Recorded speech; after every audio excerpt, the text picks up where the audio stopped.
Shalom Kingdom People. Senang sekali hari ini kita boleh kembali lagi di dalam acara podcast kita Kingdom Insight His Gift for You. Saya berdoa Anda semua dalam keadaan yang baik, sehat, selalu dalam perlindungan Tuhan. Nah, hari ini kita masih bersama dengan Koden. Yes. Apa kabar Koden? Dahsyat, luar biasa, ajaib, hebat. Haleluya. Haleluya. Kita tak terasa episode demi episode sudah kita lalui. Ya, kita yakin bahwa sudah begitu banyak perbincangan-perbincangan yang tentunya pastinya bermanfaat bagi Amin. teman-teman kita Pasti. yang menyaksikan, Ya. melihat, termasuk hari ini, ya. Karena hari Topiknya apa ini, ini? karena hari ini kita bicara isunya sebetulnya sedikit sensitif begitu ya. Yaitu isu tentang gender, ya, kesetaraan gender. Kesetaraan gender. Alkitabiahkah kesetaraan gender itu? Nah, ini mungkin adalah sesuatu yang perlu untuk kita perbincangkan ya secara simpel, tapi kita akan melihat bagaimana Alkitab mengatakan tentang kesetaraan gender di dalam kehidupan kita sehari-hari. Nah, Koden, saya ingin mengawali dengan sebuah pertanyaan dulu. Mengapa kebanyakan orang itu memperlakukan pria dengan wanita itu berbeda? Berbeda. Iya. Apa yang kita bicarakan hari ini itu kan basicnya ada di dalam Matius pasal 5. Ya, Matius Ayat pasal 5. 31 dan ayat yang ke-32. Ya. Iya. Di mana pada waktu itu Tuhan Yesus menghadapi apa yang menjadi sebetulnya bukan pertanyaan ya. Setiap kali orang-orang yang mencoba untuk mengajak dia berbicara ini niatnya itu sebetulnya nggak bagus ya. Motivasinya mereka adalah untuk kalau nggak menjebak, menjatuhkan, atau mencoba untuk membuat counter antara mungkin statement yang pernah dibuat Tuhan atau apa yang diajarkan. Intinya adalah untuk mencelakakan gitu dalam tanda kutip Tuhan Yesus. Tetapi selalu oleh kebijaksanaan dan hikmat yang luar biasa, Tuhan itu selalu bisa bukan hanya istilahnya mengcounter apa yang mereka tanyakan, tetapi menggiring semuanya itu. Dan ini yang jadi tujuan utama juga setiap kali kita ada dalam perbincangan ini, ya, yaitu bagaimana kebenaran yang hakiki itu boleh dinyatakan. Ya, nah tadi kan pertanyaannya cara bagaimana pria itu seakan-akan lebih tinggi misalkan posisinya ya, atau kedudukannya daripada wanita. Ya, Nah, dari ada betul. Perbedaan-perbedaan yang seringkali dilakukan. Ya. Budaya apakah itu juga sudut pandang, paradigma ya, cara orang berpikir tentang hal itu sepertinya dalam tanda kutip itu memang ada di mana-mana. Ya. Tetapi kalau kita lihat Alkitab tidak demikian. Jelas dari ayat-ayat yang mungkin Pak Roy bisa bacakan dulu ayatnya ya. Matius 5 ayat 31 dan ayatnya yang ke-32. 32. Telah difirmankan juga, siapa yang menceraikan istrinya harus memberi surat cerai kepadanya. Ya. Tetapi aku berkata kepadamu, Yesus berkata, setiap orang yang menceraikan istrinya, kecuali karena zina, ia menjadikan istrinya berzina. Dan siapa yang kawin dengan perempuan yang diceraikan, ia berbuat zina. Nah, jadi sebenarnya kan begini, pada intinya kan adalah bahwa pada waktu itu kan asalnya dari Musa, betul nggak? Ya, Musa kemudian ada kasus pria yang kemudian sudah dalam tanda kutip sebetulnya kan tidak menyukai istrinya lagi. Lalu seperti seenaknya menceraikan istrinya. Nah, ini menurut Musa, ya kan? Kamu harus memberikan surat cerai. Supaya apa? Supaya dia ada dalam keadaan merdeka. Tetapi kalau kita perhatikan, sebetulnya Tuhan Yesus tidak pernah menyetujui adanya perceraian. Ya memang ada beberapa tafsir mengenai kecuali karena jinah itu tadi. Tapi kan ini kita tidak sedang membahas atau berbicara tentang perzinahan atau sebuah perbuatan ketidaksetiaan, tetapi berbicara tentang kesetaraan posisi sebagai pria dan posisi sebagai wanita. Nah, tapi kalau dalam kasus ini kita lihat bagaimana kemudian Yesus itu tidak membedakan dalam tanda kutip. Artinya apa? Hak menjadi seorang pria dan hak menjadi seorang wanita itu sama di mata Tuhan. Tuhan tidak pernah mengatakan bahwa pria itu jenis yang lebih baik, lalu wanita kemudian jenis yang lebih buruk gitu. KW2. KW2, yang satu KW1, satunya lagi KW2. Itu jelas. Ya, jadi tidak ada pembedaan dan Tuhan tidak pernah merendahkan kaum wanita. Yang ada atau yang Tuhan mau itu sebetulnya adalah pemahaman tentang fungsi kita. Bahwa ada perbedaan antara fungsi sebagai seorang pria dan fungsi sebagai seorang wanita. Dan di sepanjang kitab Perjanjian Baru, kita melihat bagaimana kemudian itu oleh ilham Roh Kudus lewat para penulis Alkitab, ya, Rasul Paulus, ya, Petrus, rasul-rasul yang lain, ya, kemudian ditulis dengan lebih terperinci apa yang menjadi kewajiban pria, apa yang menjadi kewajiban, maksudnya suami terhadap istri, istri terhadap suami. Apalagi kita mengingat ya pada waktu kisah penciptaan itu bahwa ketika Tuhan menciptakan pria dan wanita, kita juga bisa melihat dengan jelas bahwa di situ ada kesetaraan begitu Guten ya, jelas. Antara pria dengan wanita. Betul. Dalam kitab Kejadian pasal 1, pasal 2 awal-awal penciptaan ya, ayat 26, ayat 27, Kejadian 1 dan seterusnya. Kita melihat bagaimana kemudian ketika Tuhan menciptakan laki-laki dan perempuan, dia tidak pernah bikin statement apapun tentang adanya kesetaraan itu. Yang dia sebutkan atau yang dia nyatakan kembali lagi adalah lebih kepada fungsi. Ya, bagaimana wanita itu dikatakan akan menjadi penolong yang sepadan. Nah, jelas sekali istilah sepadan itu menunjukkan kesetaraan. Ya kan? Bahkan kalau kita lihat, ya ini nyimpang dikit ya. Bagaimana pria diciptakan dengan bahan baku sebetulnya nggak sebagus wanita kan. Kalau nih kita mau tafsir literal ya. Bagaimana wanita diciptakan dikatakan dari tulang rusuk. Ya. Nah, makanya ada yang menafsirkan kemudian wanita kan memang ditentukan untuk jadi penolong. Ya penolong tuh yang menolong lebih kuat daripada yang ditolong katanya. Ya, anyway, lalu kemudian bahan bakunya dari tulang gitu, tulang rusuk. Pria dari debu tanah. Ya, jadi dari bahan baku yang nggak sebagus wanita. Tapi intinya sebetulnya kesejajaran, kesetaraan ini itu tidak perlu dipermasalahkan, tidak perlu dipersoalkan. Ya kan? Nah, apakah karena peristiwa kejatuhan manusia itu Guden, kemudian akhirnya membuat seolah-olah itu bahwa memang istri itu harus tunduk, wanita harus tunduk kepada pria, dan itu kemudian budaya itu kemudian berlangsung sampai hari ini. Apakah bisa dikatakan begitu? Saya sebetulnya even tidak melihat, ya memang di Alkitab pun juga pernah menyinggung soal itu. Lagi pula dikatakan wanita yang kemudian menyebabkan terjadinya kejahatan. Tetapi di sisi yang lain, kalau saya boleh juga menyatakan adalah perintah itu diberikan kepada Adam pertama kali untuk apa? Untuk tidak makan buah itu. Lalu kemudian saya percaya Tuhan mau Adam kan menjaga taman itu dan menjaga semua yang ada di dalamnya, termasuk istri yang Tuhan berikan kepada dia, dalam hal ini Hawa. Ya kan? Menjaga dari apa? Menjaga dari semua yang jahat. Artinya apa? Kegagalan Hawa itu dimulainya sebetulnya dari kegagalan Adam juga. Kenapa? Karena ketika ya memang yang berbicara dengan iblis itu adalah Hawa, ya, yang dalam rupa ular itu. Dan Adam kan ada di situ. Ya, dan Adam tidak bicara apa-apa. Ada satu buku dulu bagus, judulnya When Adam Was Silent. Ketika Adam itu silent, nggak ngomong apa-apa. Pria itu diem aja bisa bikin dosa, ya kan?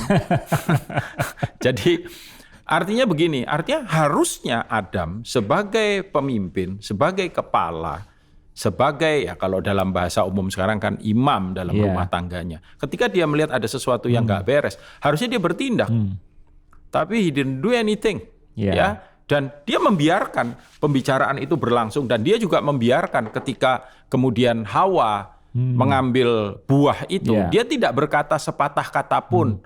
Dan ketika Hawa menyodorkan itu untuk Adam, Adam juga ikut berpartisipasi di dalamnya. Dan itulah sebabnya kenapa ketika kemudian Tuhan berjumpa dengan mereka, Tuhan tidak bertanya kepada Hawa, kenapa kamu makan dan kamu berikan ke suamimu? Ya, mungkin Adam berharap Tuhan akan ngomong seperti itu. Tapi dia shock kan ketika Tuhan berkata, kenapa kamu makan buah yang aku larang untuk kamu makan? Kenapa? Karena Tuhan sudah ngomong dulu sama Adam. Tuhan sudah bicara. Makanya pembiaran itu juga dosa kan? Pembiaran itu ignorance itu ya, pengabaian itu termasuk dosa gitu. Jadi lebih jauh bahkan kan ada hamba Tuhan yang menafsirkan, mungkin aja Adam juga mikir, kira-kira kalau Hawa makan mati nggak ya gitu. Biar dia makan dulu gitu. Ya, biar dia makan dulu. Kalau dia ya ini ini guyon dibilang yang megangin tangganya waktu Hawa naik ngambil buah itu Adam katanya. Jadi kalau alasan itu adalah karena Hawa yang bikin gara-gara gitu ya, kejatuhan di Taman Eden juga tidak sepenuhnya demikian. Kalau dan tidak adil kalau kemudian karena peristiwa itu lalu seakan-akan wanita itu ada menjadi second class. Ya, tidak demikian. Itu. Nah, kemudian saya tertarik ya, kalau kita melihat ya di dalam adat Yahudi dan bahkan beberapa juga itu terekam di Alkitab ya. Misalkan wanita dilarang bicara di depan, lalu kemudian dilarang memimpin, dan seterusnya. Itu seolah-olah ya kita melihat menunjukkan bahwa adat Yahudi itu memang memposisikan wanita itu ya lebih rendah daripada pria. Ya, saya melihat ini sebagai efek kejatuhan, kejatuhan manusia. Karena ketika kemudian terjadi kejatuhan di Taman Eden itu, kalau bahasa kerajaan itu terjadi pengkhianatan ya terhadap kerajaan sorga. Lalu kemudian seluruh tatanan kerajaan itu jadi rusak. Dan itu meresap, masuk, memberikan pengaruh, dan membawa dampak pada budaya manusia. Jadi kalau saya melihat itu sebagai efek kejatuhan manusia. Ya bagaimana kemudian seakan-akan itu tadi wanita itu dianggap warga kelas 2. Dan ya kita tahu kejatuhan memang kemudian menimbulkan banyak hal yang nggak baik muncul ya di dalam kehidupan manusia atau diri manusia, termasuk juga wanita. Ya kan, contoh misalkan begini, kita selalu berpikir bahwa kalau yang namanya wanita itu pasti cerewet, yang namanya wanita itu selalu lebih mengandalkan emosinya, perasaannya, sehingga kurang logikanya. Ya, nah. Sehingga kemudian oleh pola pikir yang seperti ini, wanita nggak usah ikut-ikut lah ya dalam bagian-bagian tertentu dalam kehidupan. Tapi kita lupa bahwa wanita juga punya kelebihan, ya kan? Secara insting mereka lebih tajam. Contoh misalkan ketika suaminya mau dealing bisnis, istrinya ngelihat, dan istrinya memiliki perasaan yang tidak enak terhadap calon rekan bisnis suaminya, dan dia berkata, kok hatiku nggak enak ya, kok apa nggak lebih baik dibatalkan. Suaminya bilang, kamu tuh kalau ngomong mesti pakai bukti. Betul nggak? Karena kalau itu munculnya dari sebuah insting ya dalam tanda kutip, susah kan membuktikan. Ya, dia cuma merasa aja gitu. Ya, dan tapi suaminya pakai bukti kan, pakai logika, pakai portfolio yang jelas. Lihat ini, lihat kamu nggak tahu dia siapa dan lain sebagainya. Dan apa yang kemudian terjadi adalah suaminya tertipu. Ya, betul. Aduh, coba aku dengerin. Too late. Ya kan? Sudah terlambat gitu. Nah, artinya apa? Artinya ada hal-hal di dalam diri wanita itu yang juga tidak kalah hebat gitu dibandingkan dengan pria. Nah, saya melihat masing-masing punya sisi di mana yang kalau itu bisa kemudian saling melengkapi dan dilakukan dengan sudut pandang yang benar sesuai firman Tuhan yang baik. Dan kita tahu anyway Tuhan Yesus tidak pernah merendahkan ya atau bersikap buruk atau merendahkan atau bahkan mengajarkan tentang ketidaksetaraan gender Tapi dia justru menunjukkan lewat gaya hidupnya, ketika dia melayani, ketika dia mengajar, ketika dia berkeliling dan lain sebagainya. Kita tahu ada wanita-wanita dalam tanda kutip murid-murid yang wanita ya, murid-murid Yesus wanita ya. Betul. Yang bahkan Tuhan bilang Apa yang contoh Maria misalkan yang duduk di kaki, apa yang dia mendapatkan bagian yang terbaik. Ya kan, wanita yang meminyaki kakinya dibilang di mana Injil diberitakan. Dia akan selalu diingat. Dia akan selalu diingat. Gitu. Lalu kemudian ketika dia bangkit dari kematian, siapa yang pertama kali datang ke kubur? Ya, Maria. Betul. Maria Magdalena dan Maria yang lain. Mario nggak ada di situ.